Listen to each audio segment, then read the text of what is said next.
everyone. Good afternoon. Some folks still in the back getting cookies, I think that's fine. That's allowed, just late in the day. Welcome to today's Clean Lakes 101 Science Cafe at the East Side Club. I'm Dana Fulton, meteorologist, anchor, and executive producer of our morning show at WKOW. Our station is proud to be the media partner for these events. I'd like to thank the other Clean Lakes 101 sponsors this morning. Presenting sponsor, National Guardian Life Insurance Company. Our hosting sponsor, the East Side Club. Supporting sponsors, Johnson Financial Group, Alliant Energy, and Perkins Coie, and production partners, the UW-Nielsen Institute for Environmental Studies and the UW Extension Office. Have you all ever considered what our greater Madison communities would be like without our lakes? Wouldn't be much of Madison without the lakes. Is it even possible to put a value on all of the public benefits that they generate? More importantly, what happens to those benefits if lake conditions improve or deteriorate? Titled The Economic Impact of the Yahara Lakes, today's talk will unveil how Clean Lakes Alliance partnered with a team of economists and other experts to try and answer some of those questions. We'll review how this is a first of its kind endeavor and how it came to be, and how we'll use these numbers to further advocate for our wonderful lakes. We are going to have time for a Q&A session at the end, and we'll get to as many questions as possible. As usual, we'll try to go around the room, and if we do have any questions left over, we can always email in and get those answers back to you. Now, before we start today, I want to introduce Pam Christensen with MG&E to provide an overview of this insightful report and tell us a little more about today's speakers.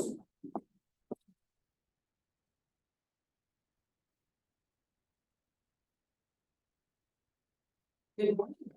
I'm following Dana's lead. You can tell that she works on the morning show when she said good morning, and then I kind of chuckled, like, wow, it's been a long day. I don't really want to go back to the morning, but nothing like having to follow someone that does speak for a living on TV to all of you.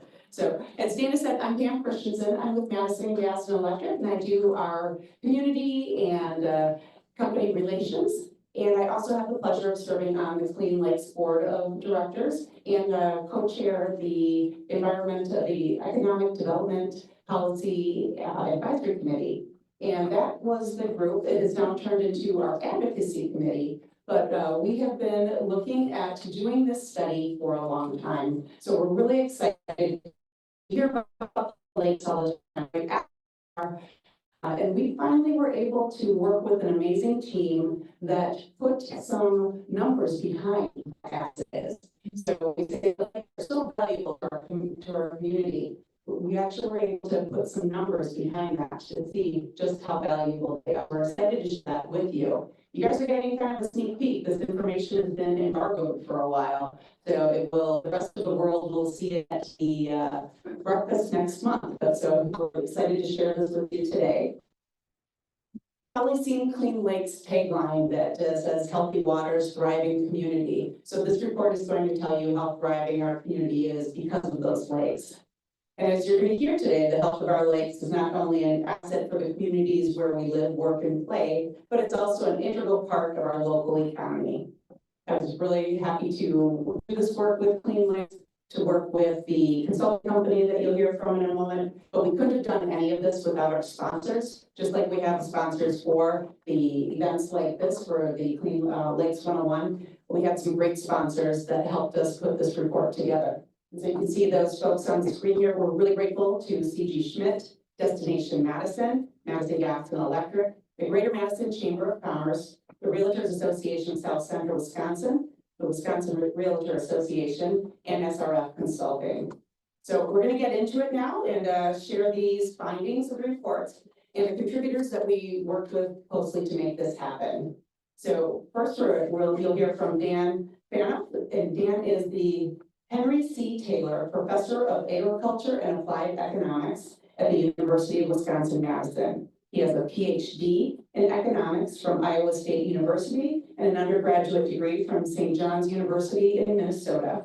Dan's research focuses on valuing the environment and natural resources with applications to air quality, water quality, hazardous waste, and human health. Andrew Toy is a project manager with SRF Consulting Group in their Water Resources Group. Throughout his career, Andrew has worked with many public and private sector clients to design and implement stormwater conveyance and treatment systems to help improve and maintain the quality of our valued water bodies.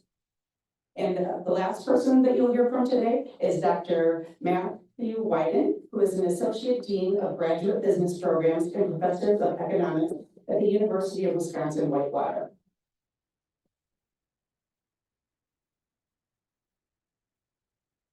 Matthew's academic background and research expertise is in environmental and natural resources economics issues and focuses on estimating dollar values for the environmental impacts which are not priced in markets. Please join me in welcoming Daniel, Andrew, and Matthew.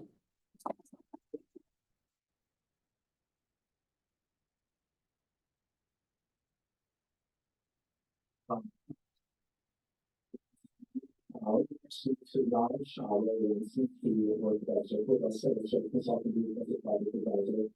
When we started the project, since then he has retired from SRF, but he's still been involved with the project, and he now is actively involved with consultants. So I'm going to privilege of announcing or talking about this project at a high level, and I'm going to pass it off to Dan and Matt to talk about it in a little bit more detail.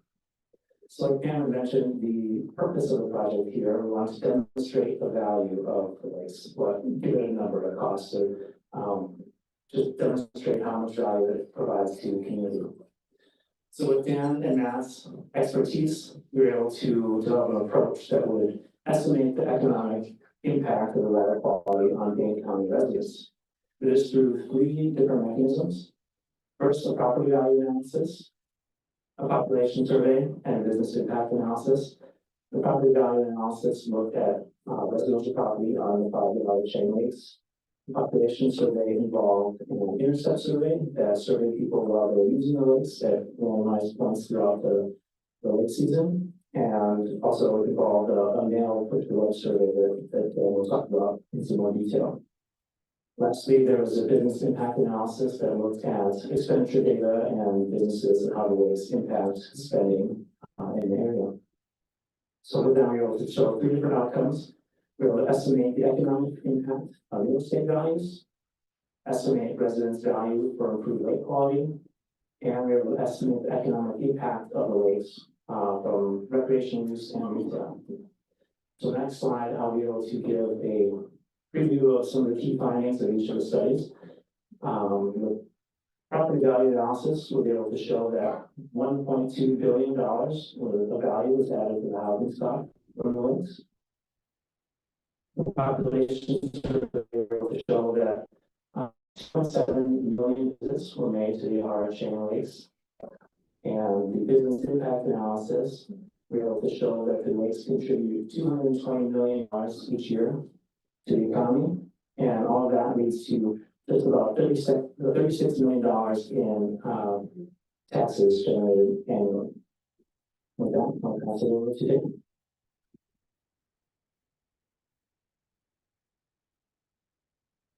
I'm Dan Finette. I'm, as was mentioned, at the University of Wisconsin-Madison. Thanks, Andrew. So I'll start us out by talking about the property value analysis, and to get it going, let me just share a little intuition. So we can imagine that homes, properties, wherever are the price of these properties is going to be based on the attributes, the characteristics of the property. Right. So it's easy to imagine that the square foot, or the garage, and so on is going to affect the price, but local neighborhood things do as well. So school quality affects home prices. In the business that I'm in, we also look at how local environmental conditions affect home prices. And in this particular case, we're going to be interested in measuring how proximity to one of the Yahara chain lakes and the water quality in those lakes is going to affect home prices. And so our methodology is going to be to develop to assemble data on home sales over a couple of decades throughout Dane County and compare those home prices to different levels of water quality across the lakes and across time. And so that's going to give the ability to measure how these lake effects are going to affect prices. And here are our main findings. So we inventory all the lakes in Dane County that are within 100 yards of the Yahara Lakes. Turns out there's over 2,800 of these, and they have a total assessed value of over $2 billion. What our study is able to show is that 49% of the value of those near shore properties is attributed to the existence of the lake. Right? So that's almost half of the value that's coming because of proximity to these lakes. Now, it matters as well for homes that are within the 100 to 300 meter window. So those homes are also worth over $2 billion in assessed value. And we find that about 90% of that total value is attributable to proximity. So what does that mean in total? So these lakes are responsible for $1.2 billion in housing value throughout the county. And so a pretty big component of house values are attributable to these lakes. Another way to see this is through the lens of property values, property taxes.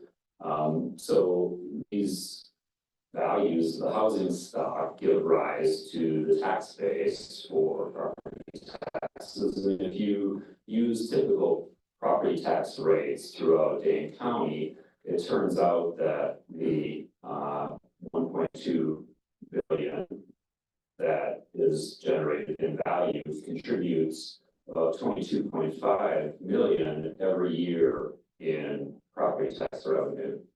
And so it's not a stretch to say that indirectly the lakes are a range of public services. So that's an important finding. One of the themes is the importance of clean lakes, not just the importance of houses. And the value that these houses have because of proximity is going to be heavily dependent on the quality of the lakes themselves. And so to measure that, we wanted to see how value is dependent on quality. And we used lake water clarity as our measure of environmental quality, because that's something that's easy to perceive, people know it's important, they care about it. And interestingly, we find that property values fall if water clarity is worse. So for example, a 12-inch decrease in water clarity, so you can kind of imagine that if a second disc was put into the water. So if we lose 12 inches in clarity, on average, this would reduce property values by 2.8% for homes that are within a 100-yard window. It matters too for the homes that are further away. So the same reduction in clarity on average would drop home prices by just over 1% for homes that are in the 100 to 300 yard windows. So what does that mean in aggregate? Well, if this were to happen, if we did lose 12 inches of clarity throughout the lake system, the value of the property base would decrease by $80 million. And put again through the tax lens, we would lose $1.5 million in tax revenue per year. So the quality is an important driver of this value that proximity provides. Okay, so the second thing we did was to look at a population survey in order to understand many things, attitudes, and so on about residents of how residents of Dane County relate to the lakes. Perhaps some people in the room were even filled up the survey.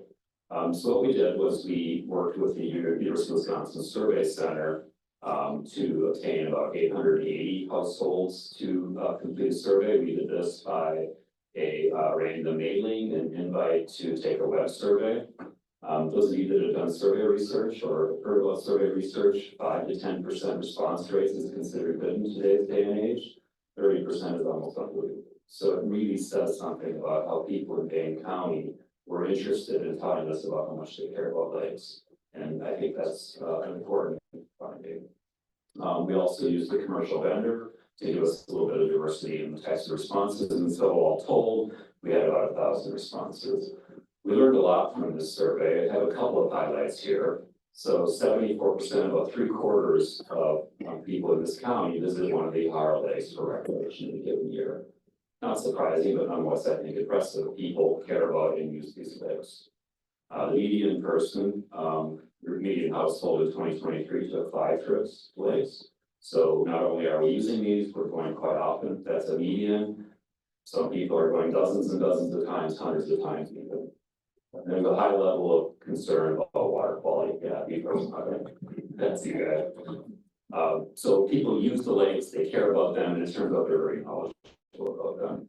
I'll just give a few graphics that highlight some of these top level findings. So our survey allows us to say that there's 2.7 million person visits to lakes, to the Yahara Lakes in 2023. So we are out there using our lakes. The survey shows that in a really high quality way. People are concerned about the health of the lakes. So I was shocked by the consensus on this. 82% of people who responded to the survey reported being either very or extremely concerned about cyanobacteria blooms, blue-green algae. So people see these things, they know they're hurting the lakes and they care. And they reported a lot of level of concern about that. At the same time, people are getting a lot of quality of life from these lakes. And so we're able to say something about how much people would value improvements in lake water quality through the quality of life mechanism. So for example, if we reduce the number of beach closures and cyanobacteria blooms by 50%, people would benefit to the tune of about $75 million per year in quality of life mechanism. So there's more to learn. I invite you to read the reports on this property value and population survey work that we did. And with that, I'll invite Matt to come on up and tell you about the business side of things. Thank you.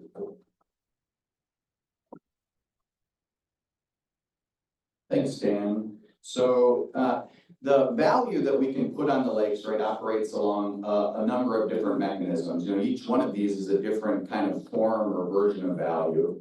So the last one that we discussed and examined as part of this study was the business impact analysis. So this involved kind of 2 primary ways of gathering data. The first was through intercept surveys at all of the public access beach portions and park portions of the Yahara Lakes over the course of the beach season. And we did that in a very comprehensive way, much like the population survey, through a random selection of individuals, random selection of different beaches at across the week, across days, and across times of day, to make sure we were getting a very representative sample of the type of individuals that are going to the lake. So the other thing that we did is we used a database that has estimates of business expenditures, business revenues that are lake related, as well as did individual data collection on businesses about their revenues.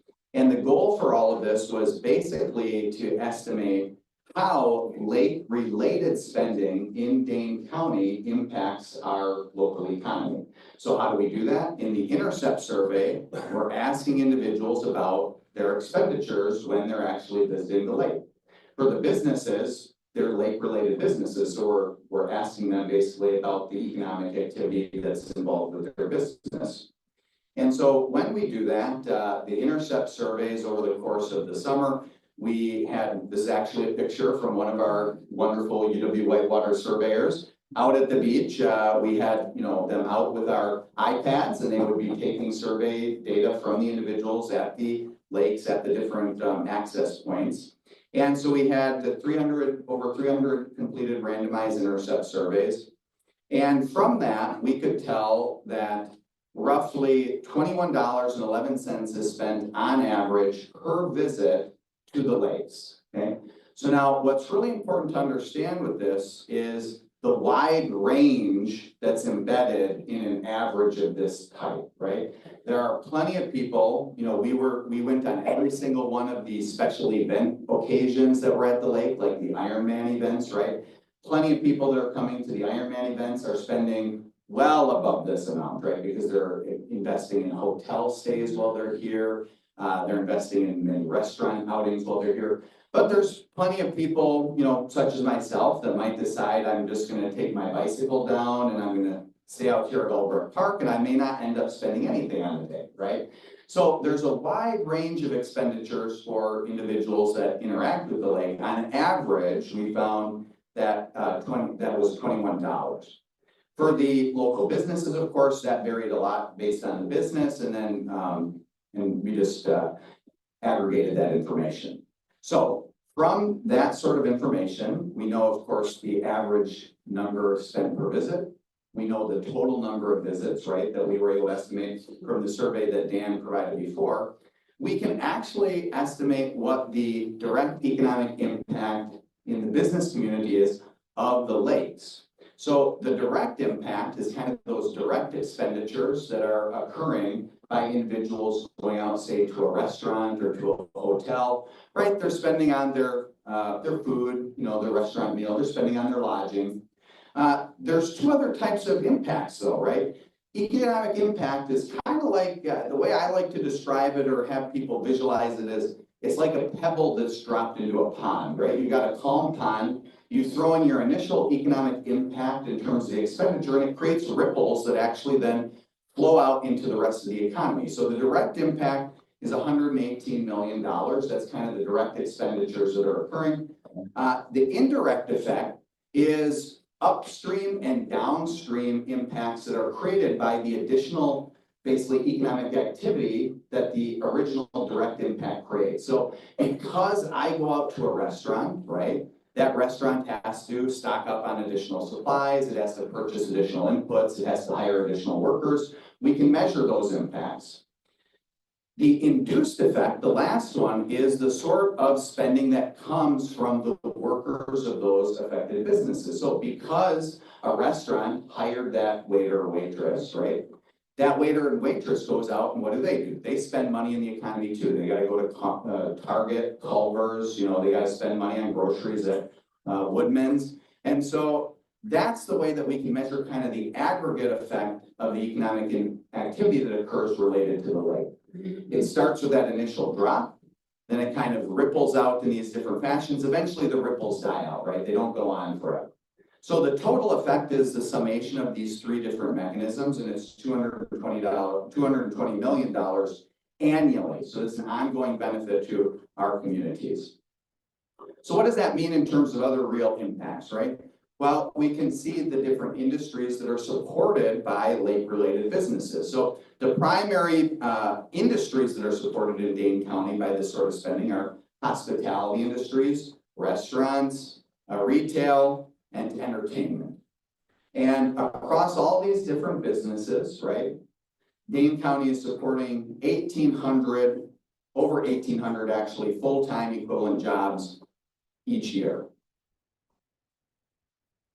So in addition to the sort of property tax impact that occurs, the businesses as they're running, the individuals as they're spending, there's of course that 220 million in economic impacts, but then there's also tax impacts, right? And in this case, I think we're trying to, say that tax is not a bad word in this context, because with the property taxes that are generated and also with these taxes that are being generated, those taxes are going to fund valuable public services and things that we value in the community, right? So in this case, the business impacts that are occurring are generating 1.6 million of personal income taxes from the individuals that contained in the businesses that are in the ancillary businesses supported by the lake-related spending.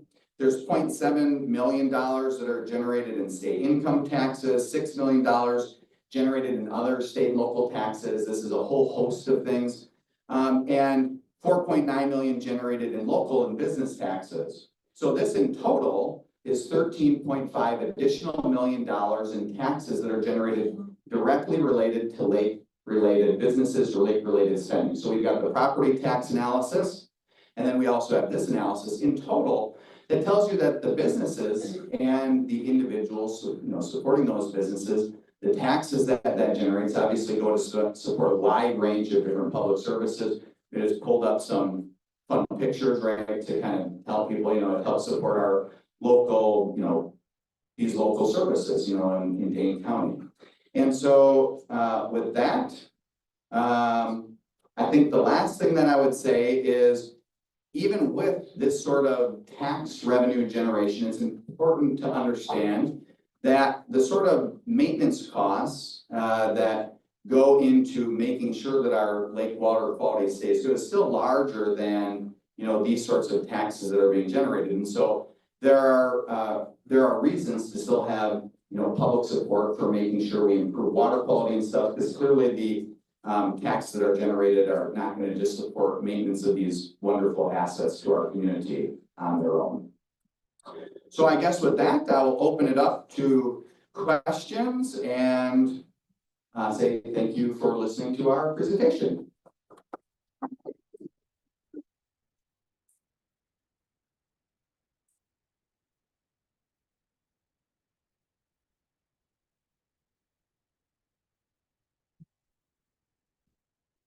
Oh, up front, we're gonna ask if you can shout yes, because I don't have an extra microphone throughout.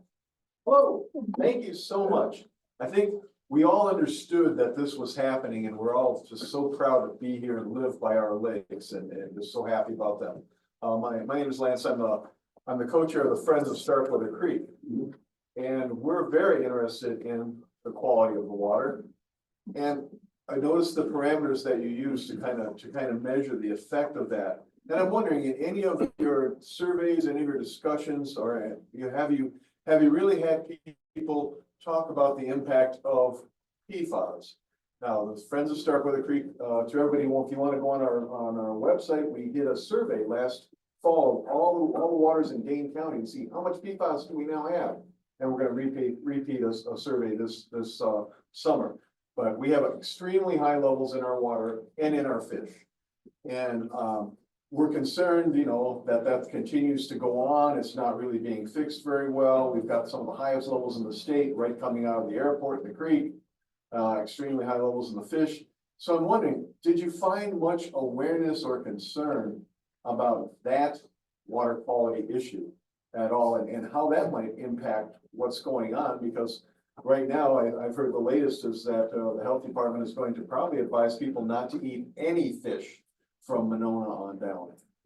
Would you please repeat the question? I'll repeat the question. So, the question, in short, is did we find any sort of attitudinal understanding of PFAS, kind of its awareness, its impact on water quality within our surveys? And I'll let Dan take it first. Yeah, great question. So, we focused on perceptible things. Our primary objective was to see, how things like water clarity, frequency of HAVs, and so on, impacted behavior and so on. And so PFAS in this case was not our emphasis area. And so this particular survey does not have much to say about it. I do have students though who are working on understanding how PFAS is affecting health and long-term outcomes. And so on the side, I can talk to you a little bit about that research. You might be interested in it, but this particular vehicle did not focus on PFAS. A question, Dan, you talked about if you lost 12 inches of clarity, property values, you lose about 80 million. You didn't talk about the value. What if you increase the clarity by 12? What would that mean to property values and businesses? Yeah, good question. So repeating it, I presented it as a property value loss if clarity fell. The same statistical models allow us to say the other way as well. So it also tells us that an increase in clarity would increase property values proportionally by the amounts we talked about.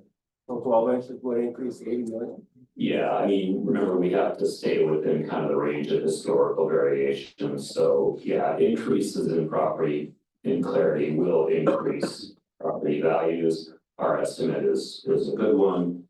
So Yeah, you mentioned that 82% of people know about cyanobacteria. I was wondering, as far as water quality, did you look at all at the existence of food green algal blooms and what detrimental impact that would have, if rather than water clarity, the existence of cyanobacteria blooms in close proximity to the lake properties?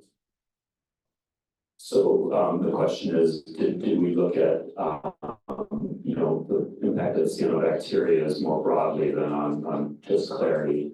And Sorry. The answer is yes. So a lot of what we did in the survey was measured attitudes and understandings. And we laid out, some information about how cyanobacteria affect the ecology, how they affect the aesthetics, kind of how they lead to beach closures. And found that people do actually have a very good understanding of those impacts and are interested in ways to avoid them. Did you put a number on that? Yeah, so one of the numbers I presented briefly was sort of this quality of life mechanism. So when I had that $75 million figure up there, that was derived from asking people, how do you think about a 50% reduction in HABs, harmful lung wounds, 50% reduction in beach closures? How much value would that generate for you? And so this number here is a reflection of exactly that kind of thing.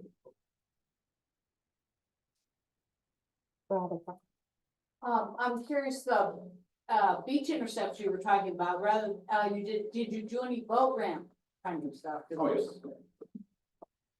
Yes, good question. So we were at, when I say public access points, that included all of the boat ramps as well. Oh, sorry, repeat the question. So the question was, when we did the public intercepts at all the access points, did it include boat ramps? And the short answer is yes. Yep, so we were intercepting beachgoers, people at the parks. We would intercept people that were taking their boats out and bringing their boats back in. And of course, that's actually a great question, because when you look at the variation again in that average expenditure, clearly the average expenditure for individuals that are taking their boats out is quite a bit higher than the average person that's just say biking around the lake. So, yeah, important component. Good question. I have a question still on, you're measuring water clarity and the economic impact. And you said that you used historical data. I can understand water clarity because it's something someone can see. Other universities did something on Eurasian milfoil and the presence of weeds. But I'm still unsure how you came up with the economic value, because did you do economic value property before spiny water flea to come up with a reduction in clarity, or what? So this question speaks to the methodology that we used and the types of water quality comparisons that we've used. So we had 20 years of data on sales throughout Dane County, so individual home sales, and the data tell us exactly where those homes are. And then we were observing home sales near all 5 lakes.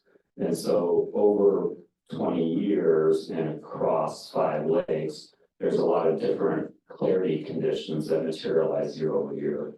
And so we're basically able to compare how prices evolve as clarity conditions change, controlling the statistical window for all kinds of other things. And so the study that you mentioned about milfoil, that was done by some folks I know, and it's a very similar method, kind of observing how property prices respond to environmental changes over time while trying to accommodate many other things that drive home prices. Thank you for your question. I think you said that the total economic value was something like $220 million. And I wonder if you can put that in any kind of big picture context. What is another factor where we look at economic value on a big scale like that, and maybe how does that compare to this lake economic value? I know tourism is something that people look at, but maybe there's something that you just happen to know about that you can put it in some context. Sure. So the question was, can you put this huge number, right, in some sort of context in terms of maybe comparable sort of impact? So if you look at this in a broad sense, the sort of impacts they were projecting, economic impacts they were projecting for building like the new Brewer Stadium, this is kind of in that same realm basically. if you look at, we were just before this kind of chatting about, the GDP, the total GDP that is, contained within Dane County on an annual basis. I think it was, $66 billion, 66 billion with a B, billion dollars annually. And so if you think of this on an annual impact, $220 million on an annual basis for Dane County's economy, that's huge.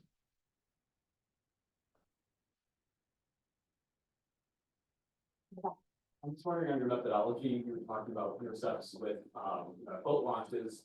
I'm assuming this was during summer, but can you look at winter impacts as well? So that's a great question. Oh, repeat the question. So repeat the question. I could always remember that. Where's the sign? You gotta hold the sign up for me. So the question was, did we look at impacts in basically winter months? So that's a great question. The answer is actually no. Okay, so in some sense, that's a limitation of the study in that the impacts we were looking at didn't include things that, you know, there are actually economic impacts that are going on over the winter months, people putting their ice shanties out and, you know, doing the sort of ice fishing. But what we're really looking at is, you know, average expenditures. They seem to be based on other studies higher, you know, during the months when the lakes are getting more use. And so we didn't look at those months. We looked just over basically the beach season for the most part. One quick question. You showed the tax impact, like how many taxes are being contributed to the county by the mesh of the lakes. Did you close the loop by saying how much public funds are being used in maintenance or improving the lakes? So the question is, we talked about the tax impacts that the lakes provide. Did we talk about the amount that goes to maintain the lakes in terms of their quality? That is not included in the study, but I have a suspicion that probably that information is available. Maybe even Clean Lakes Alliance might have a good estimate of that. I don't know.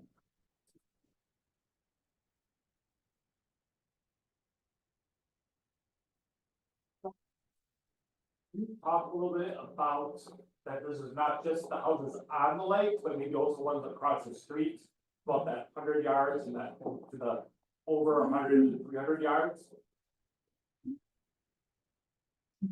Yeah, so this is a question again about study design, sort of looking at how not only the very near shore properties are affected, but also properties in the 100 to 300 yard bin. And indeed, we did look at properties, in fact, throughout the county, and we tried to calculate how far away from the lake, the shoreline, proximity is still affecting prices, and that was out to 300 yards.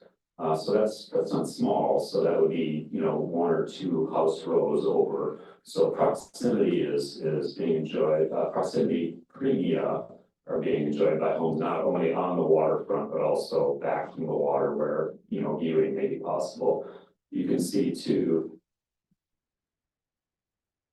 from this slide that the water quality effects through clarity are affecting not only the on-lake homes, but also those that are back a little bit. And again, this is an important amenity, and so it makes a lot of sense that homes that are in proximity are going to be affected by the proximity and by the changes in quality.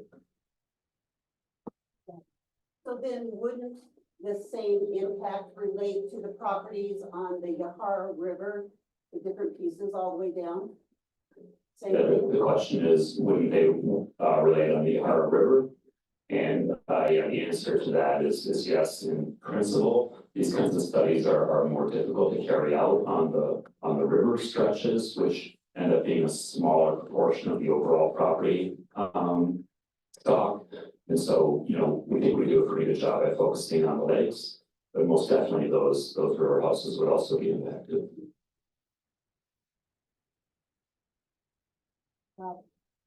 Yeah, Matthew, I was wondering if you did anything similar to what Dan did in looking at sensitivity to changes in visitors or the average spend per visitor, and how that impacted your results. So the question is, did we do any sort of sensitivity analysis in terms of differences in spending based on water quality or time of year or what? Yeah, so. Water quality.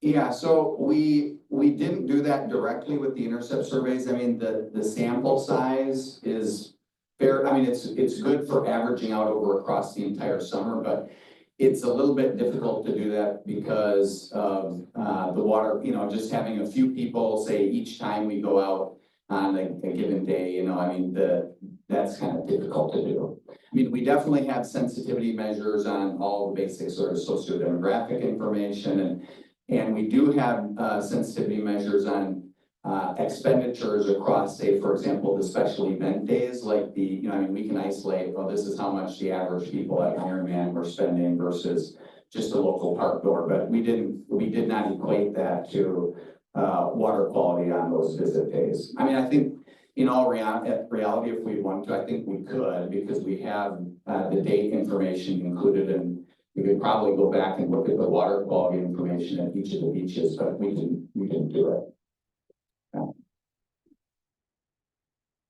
Yeah, so the challenge of that speaks to the difficulty of using secondary versus primary data. So with the home values, we could look back over 20 years with administrative records.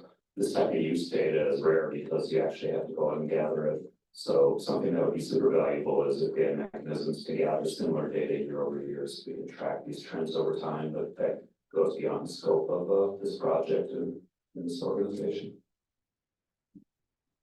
In the back. On the slide that you have up there, I was wondering about your degree of confidence, and were you surprised that a decrease in water quality has I'm going to use the word, very small effect on property values according to this?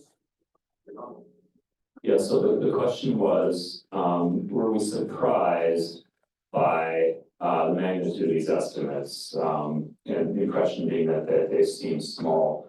I can answer that in two ways. So one, I've done studies of this type nationwide and looked at very similar analyses for 1,800 lakes across 30 states. And it's remarkably similar to what we found in that study. So there's a lot of what we would in the lingo call external validity. So what we find here makes a ton of sense based on what scientists have found in other contexts. So we have a ton of faith in these estimates just based on sort of the robustness to what we already know from other research. In terms of small and large, I think it's important to keep in mind that many things determine home prices. And the proximity to the lakes is going to be at this time a much bigger driver than these, you know, relatively small changes in water clarity, right? So I'm in fact surprised and impressed that people perceive these enough to get the signal that we did. Now, our range of data doesn't allow us to gauge what would happen if the entire system collapsed, right? So we shouldn't interpolate this to say that if clarity went to zero, you know, we would just scale up this loss. That would be much bigger and outside the range of what we can say.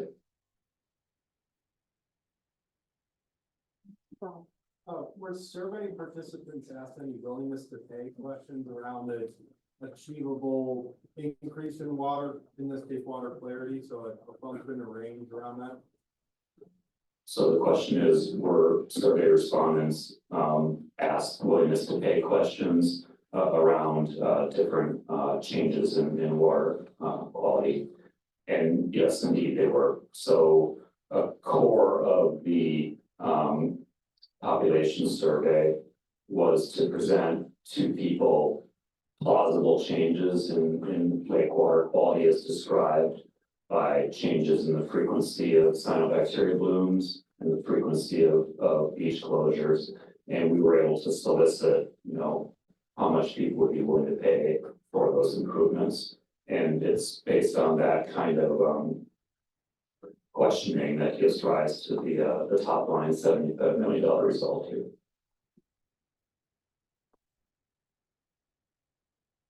Additional questions?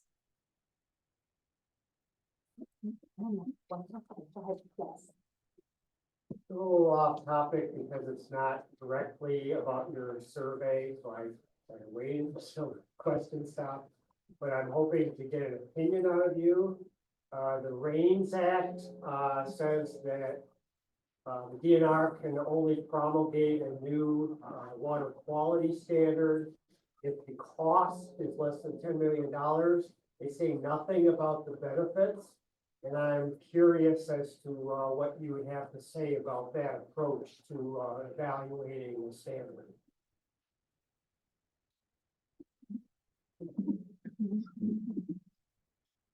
So the question speaks to protocols used by the Wisconsin DNR to gauge the desirability of water quality interventions. Is that a fair characterization? And I was not aware of this, but there's a rule that says that it has to be below a particular dollar threshold on the cost side. So this is the kind of thing that drives economists crazy. And yeah, you can see, you know, by how wrong about that. The joke is always you bring in the economists when you want to dial back the charisma. So we started out with a TV personality and then us. And it was just even but we are riled up over that. And part of the reason is that, you know, there are benefits to these services. It's exactly what we just described here. And we would like policy making to balance costs and benefits, right? It's the way that we run our lives, right? We buy that extra bottle of wine if the benefit is greater than the cost. And so, you know, we wouldn't make decisions just on the cost of the wine, right? And so you'd like to think that public policy would be made based on comparisons of these. So I was not aware of that regulation. It surprises me quite a bit because it seems to leave off half the equation.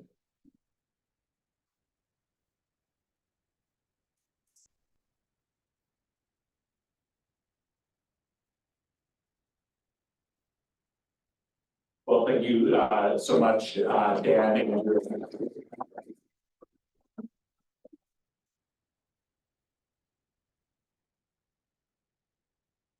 so if you have another question, you wake up in the middle of the night like I'm going to and go, aha, you can email those to us at info@greenlakeslines.org. We'll get those out to Dan and Andrew and Matt.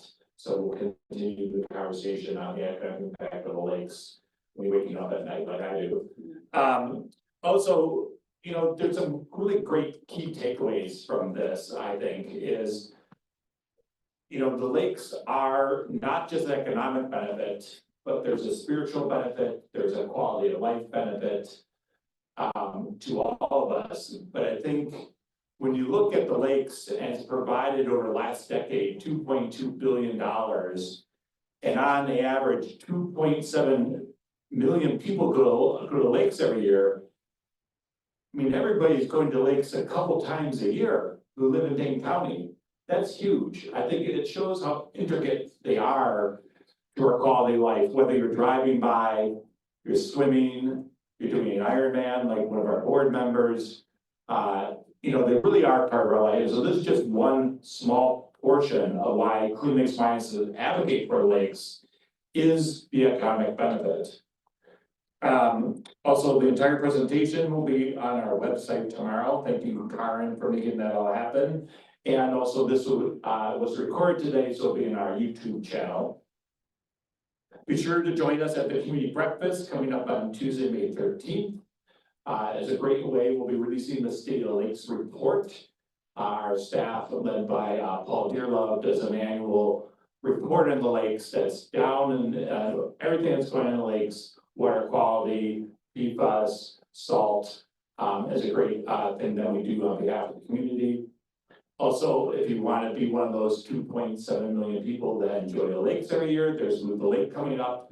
It's a wonderful community celebration of something that we have very special here in Madison.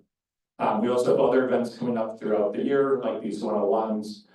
But, you know, I think everybody, what we're hoping to do is create more awareness and more advocacy to give our public partners the more tools and the capacity and resources so that they can do their job even more than they want to now. You know, we have a really wonderful government people doing here. But it's up to us to give them empower them both financially and with our advocacy to do that work. And we have a couple of county employees here today. So I'd like to thank them for their hard work in stewarding our lakes. But I think it's our job to give them more capacity to do that. It's our own free will. And no matter what's going on in Washington, DC, as our county executive says, we can do it the Dane County way and do more here on the local level. So when you go home, make sure the leaves and gutters are free of everything like that. I know there's a couple around town that need to be cleaned up, so, help with your neighbors. Again, thank you again today. Thank you for coming out, and don't forget to make a donation to make this all happen. Thank you very much.